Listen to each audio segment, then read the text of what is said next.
Es la madrugada del 30 de mayo de 1832. En una modesta habitación de París, un joven de apenas 20 años sabe que le quedan pocas horas de vida.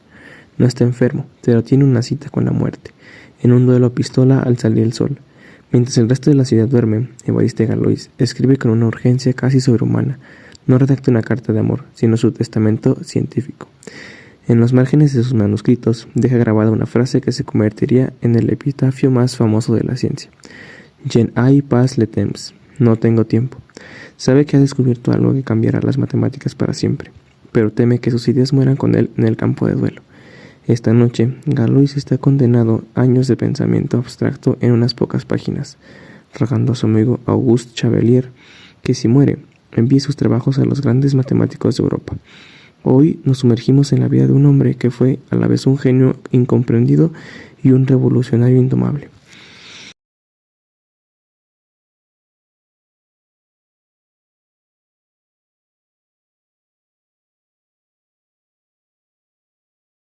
La historia de este genio comienza en Bourg-la-Reine, una pequeña localidad a las afueras de París. Évariste nació en un momento de cambio total, cuando el imperio de Napoleón estaba en su apogeo. Su familia no era común. Su padre, Nicolas Gabriel Galois, era el alcalde del pueblo, un hombre de gran ingenio, conocido por escribir versos satíricos y por su profundo compromiso con los valores de la libertad.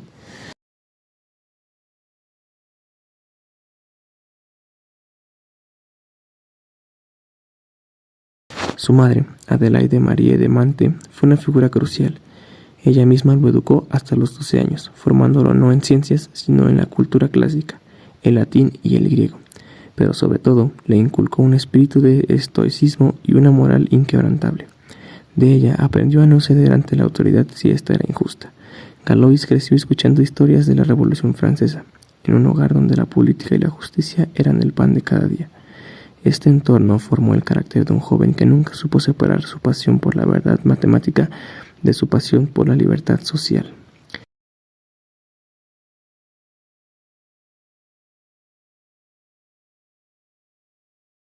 A los 12 años, Évariste deja la protección de su hogar para ingresar en el Liceo Louis le Grand de París, una institución de disciplina casi carcelaria. Al principio, es un alumno brillante en humanidades, pero pronto el aburrimiento se apodera de él. El sistema educativo francés de la época buscaba crear funcionarios obedientes, no genios creativos. Todo cambió cuando Galois descubrió los elementos de geometría de Legendre, que cuenta que leyó este libro, diseñado para estudiarse durante 2 años, en tan solo 2 días. Para él, la geometría no era una lista de teoremas para memorizar, sino un sistema lógico perfecto. A partir de ahí, su interés por las demás materias se desplomó. Sus profesores estaban desconcertados, lo describían como un alumno original, cerrado y a veces extraño. Galois ya no leía libros de texto, leía las obras originales de Lagrange y Abel.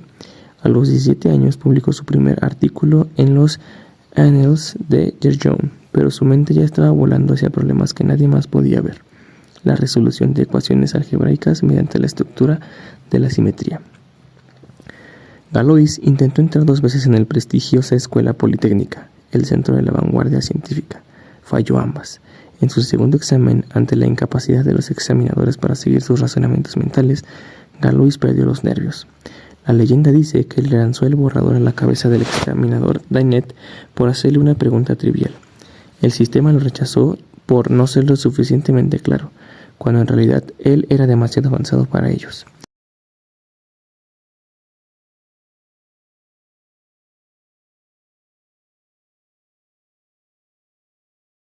Pero el golpe más duro estaba por venir. En julio de 1829, su padre, Nicolas Gabriel, se suicidó tras una cruel campaña de calumnias orquestadas por el clero conservador de su pueblo. Évariste vio cómo el sistema político destruía a su mayor referente. Días después del entierro, presentó una memoria a la Academia de Ciencias. El gran matemático Cauchy la recibió, pero la perdió. Más tarde envió otro trabajo a Fourier, quien murió antes de revisarlo. Finalmente, Poisson rechazó su obra calificándola de ininteligible.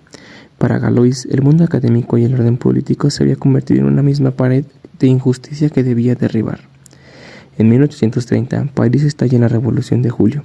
Galois intenta movilizar a sus compañeros de la escuela normal, pero el director los encierra bajo llave. Tras la revolución, Galois publica una carta feroz contra el director y es expulsado. Ahora sin escuela y sin familia, se une a la Sociedad de Amigos del Pueblo, la milicia más radical de la República. Se vuelve un agitador constante. En un maquete político, levanta un puñal y lanza un brindis por Luis Felipe, el nuevo rey, pero con una clara tensión de amenaza. Es arrestado y juzgado. Ante el juez, Galois no se defiende, ataca al sistema.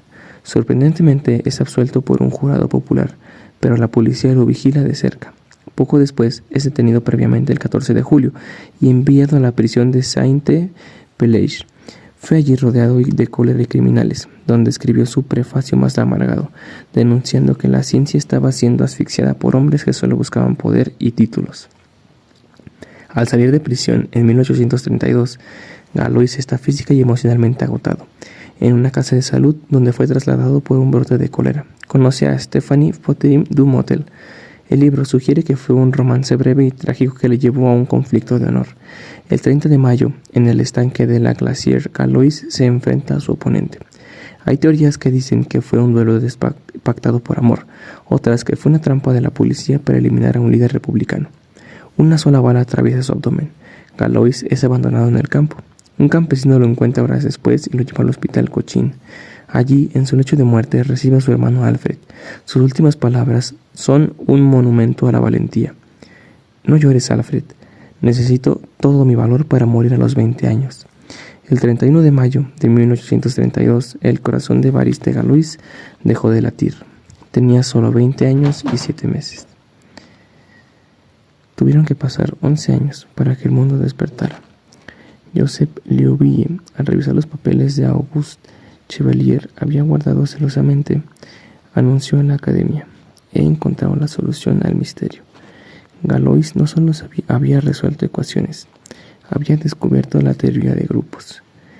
¿Qué significa esto para nosotros hoy? Gracias a Galois entendemos la estructura de la simetría.